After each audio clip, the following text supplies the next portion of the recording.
عورت کیا ہے، اس کو غور سے سنیں۔ میں نہر کے کنارے اپنے ڈھابے پہ مردہ دلی کے ساتھ بیٹھا چائے کا انتظار کر رہا تھا۔ دل عجیب بوجھل سا تھا اور چہرے پہ 12 بج رہے تھے۔ گاؤں کے ایک بابا جی میرے پاس آ کے بیٹھ جاتے ہیں اور کہتے ہیں، پتر خیر ہے، بڑا پریشان لگ رہا ہے۔ میں کمزور سی آواز میں کہتا ہوں کہ بس بابا جی کیا بتاؤں، گھر سے لڑ کر آیا ہوں۔ میری بیوی کو پتہ نہیں کیوں میری باتیں سمجھ نہیں آتی۔ صحیح کہتے ہیں، عورت کی عقل اس کے گھٹنوں میں ہوتی ہے۔ بابا جی مسکرائے اور بولے، جا وے چلے، تیرا بھی کوئی حال نہیں۔ پر پتر یہ جس نے مثال بنائی ہے نا، عورت کی عقل گھٹنوں میں ہوتی ہے، وہ خود کوئی پاگل ہی ہوگا۔ میں نے کہا، نہ بابا جی نہ، آپ نہیں جانتے ان عورتوں کو۔ بابا جی بولے، نہیں پتر، تو نہیں جانتا اصل میں عورت کی شان کو۔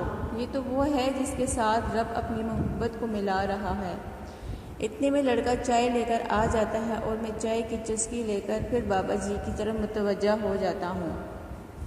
بابا جی اپنی چائے پرس میں ڈال کر ٹھنڈی کرنے لگ جاتے ہیں۔ بابا جی پرس سے ہی چائے کی چسکی لگا کے کہتے ہیں، واہ، مزہ آ گیا چائے کا۔ چائے کی تعریف کرنے کے بعد بابا جی کہتے ہیں کہ سن پتر، رب وہ ذات ہے جسے کسی بھی چیز کی کمی نہیں، اور اس ذات نے خود کی محبت کے بارے میں بتانا تھا وہ انسان سے کتنی محبت کرتا ہے، تو اس نے ماں کا نام لیا کہ وہ 70 ماؤں سے زیادہ پیار کرتا ہے، جبکہ ماں ایک عورت ہے۔ بیٹی کو اللہ نے اپنی رحمت قرار دیا، جبکہ بیٹی بھی ایک عورت ہے۔ پتر، میرا ماننا ہے کہ ہم مرد عورت کا مقابلہ ہی نہیں کر سکتے۔ کہاں اور عورت اعلیٰ ظرف اور فراخ دل کی مالک، اور کہاں ہم کم ظرف اور تنگ دل مرد۔ مجھے بابا جی کی باتیں لبھانے لگ گئی تھی۔ بابا جی بولے کہ عورت ہی وہ ہستی ہے جس کے قدموں تلے جنت رکھ دی گئی ہے، بس اسی بات سے ہی تو عورت کی شان کا اندازہ لگا لیں۔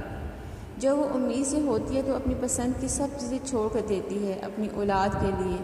جب اولاد جہنم دیتی ہے تو زندگی اور موت کی کشمکش میں ہوتی ہے، پتہ ہی نہیں ہوتا کہ جیے گی یا مر جائے گی۔ پتہ ہے پتر، 22 ہڈیاں بیک وقت ٹوٹنے جتنا درد سہتی ہے ایک بچے کو جہنم دیتے وقت۔ اتنا درد کبھی محسوس بھی کیا ہے تم نے؟ میں بابا جی کی باتوں سے لاجواب ہوتا جا رہا تھا اور عورت کے اصل مقام کا پتہ چل رہا تھا مجھے۔ بابا جی بولے، ابھی آگے سن پتر، اور کلیجے پہ ہاتھ رکھ کے سنیے، ذرا کہیں کلیجہ پھٹ نہ جائے تیرا یہ کڑوا سچ سن کے۔ پتہ ہے عورت کی سب سے بڑی خوبی یہ ہے کہ وہ بات بات پہ مرد کی طرف مردانگی نہیں دکھاتی، وہ مرد پہ تپھیڑوں کی بارش نہیں کرتی، وہ مرد کو اس کی اولاد کے سامنے گندی گالیاں نہیں دیتی، وہ غیرت کے نام پہ مردوں کے قتل نہیں کرتی، وہ بھوکے بھیڑیے کی طرح کسی پہ جھپٹ کے اس کا ریپ نہیں کرتی، وہ مرد کو غصے میں طلاق نہیں دیتی، وہ گلیوں بازاروں میں مرد پہ آوازیں نہیں کستی۔ بابا جی کی باتیں سن کے میں شرمندہ ہونے لگ گیا اور آنکھیں جھک گئی، پسینے کی بوندیں میرے ماتھے پہ نمودار ہونا شروع ہو گئی۔ بابا جی نے شاید میری شرمندگی محسوس کر لی تھی، اس لیے وہ تھوڑی دیر کے لیے چپ ہو گئے۔ پھر بابا جی نے ڈھابے والے کو چائے کے کپ واپس لے جانے کے لیے آواز دی اور پھر دوبارہ مجھ سے مخاطب ہو کر کہنے لگے، پتر، تو سمجھدار لڑکا ہے، بس ذرا جذباتی ہو جاتا ہے۔ بات کی نوعیت کو سمجھا کر اور پھر فیصلے کیا کر۔ پتر، ایک گھر میں روزانہ سب سے زیادہ بار جو نام لیا جاتا ہے وہ ایک ماں کا ہوتا ہے یا بڑی بہن کا، اور یہ دونوں عورت ذات ہے۔